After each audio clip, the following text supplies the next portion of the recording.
Imagine this situation. You're an international student in the United States, and you're looking for a job since you're close to your graduation.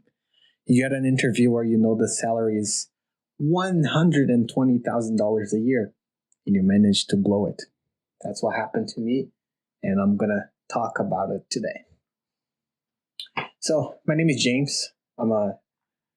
I was an international student from Brazil in the United States, going to Brigham Young University, Idaho. I graduated in April of 2022. So back in March, I was applying and doing lots of interviews. I graduated with a degree in software engineering. So when I graduated, I was looking for lots of jobs in that general area, but I didn't know exactly what I wanted to do. So I did interview for QA jobs. I did interviews for front end, back end, full stack, any type of related job that could, keep my visa while I was working, to be honest. I was in an interesting situation because I did get married to an American citizen, but back at that point, I still needed to go on a student visa or OPT to be able to work on those first few months right after I graduated in 2022. So I was looking for employers that sponsored or used, OPT, so I could work legally in that time. So I received this message from a recruiter on LinkedIn. I'm just not going to show his name, but he says, "Hi, James. My name is such and such, and I'm a recruiter for Coursera.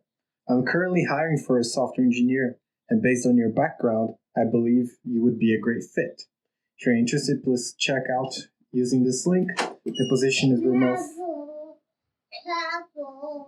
The position is remote for friendly and has a competitive compensation." It sure did.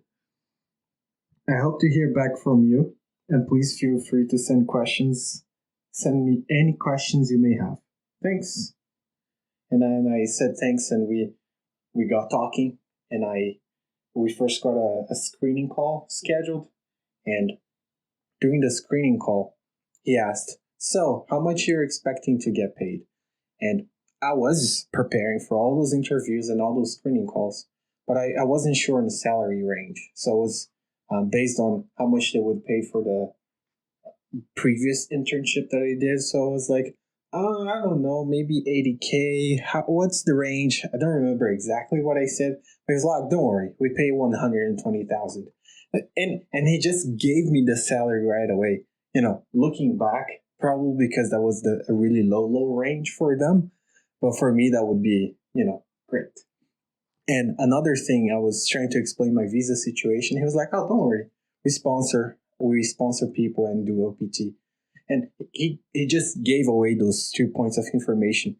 And I don't know, how the company actually is. I don't know how it is to work for them, but I'm glad how open he was on sharing this information because it made me really excited for the job.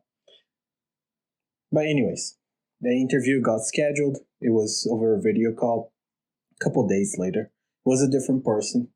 And after we introduced ourselves, we got in a code sharing platform. I don't remember exactly where it is. This was 2 years ago, by the way. So I'm gonna paraphrase and hand wave a lot of stuff, but I just want to share how my experience was. So here's the problem that I was served. I have a JSON object and I want to convert it to a string. How would you do it? Simple, right? And again, I was preparing for the interviews, but there's only so much you can do if you don't know exactly what you're going for. I'm just getting out of college. I don't know exactly which type of job I'm going to go. So I wasn't as ready as I expected. So for this problem, what did I do? I just started writing the function. So if I have a JSON as an input, what I tried to do was, I'm going to have a for loop that is going to iterate over all the elements, and then grab the key, grab the value, put it in quotes, and return it.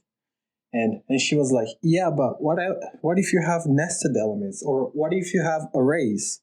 And I started incrementing my loop, adding lots of if statements, if this, loop here, and then check that, check for array, check for nested element, do it again and again and again. It was getting super complicated.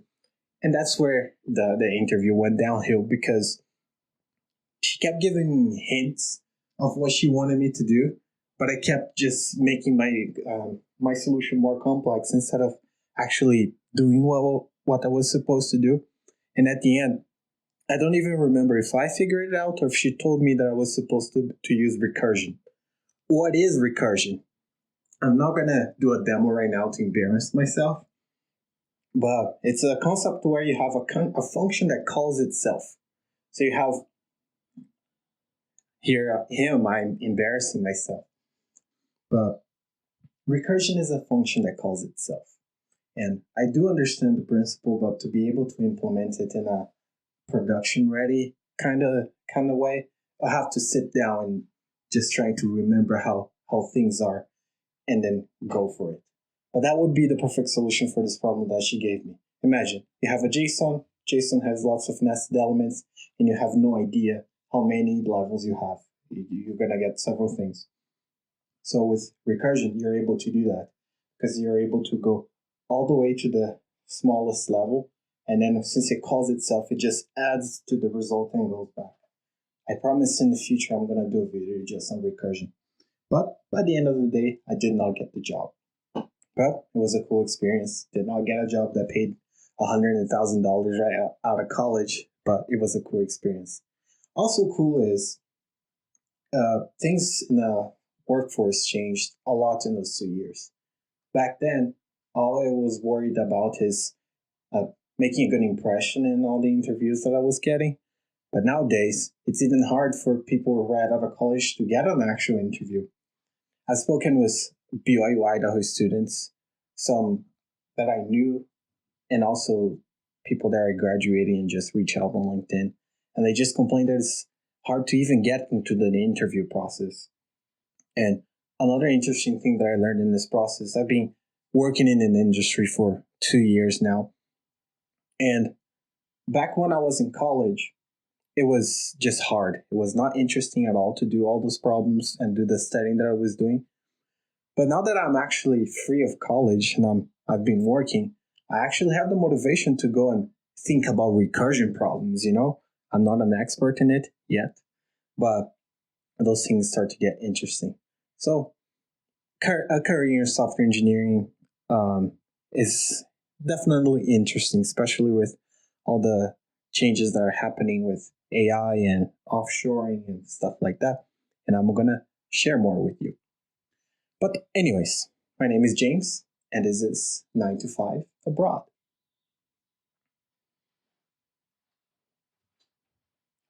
Oh, you watched the video all the way to the end with all the cheesiness like the title 9 to 5 Abroad.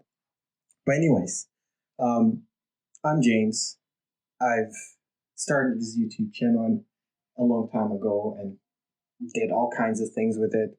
I was usually talking about my way into getting to BYU Pathway Worldwide and then coming to campus. And then for a while, I did videos on campus and then I stopped. Right now, I have a full-time job. I have a house. I have a family. I work. I have the very boring life of just working and living my life. But I'm still an immigrant from Brazil that is trying to live the American dream. So that's why I want to share here. So I'm definitely not a digital nomad traveling and doing all this kinds of stuff, though I do want to travel and show things like that.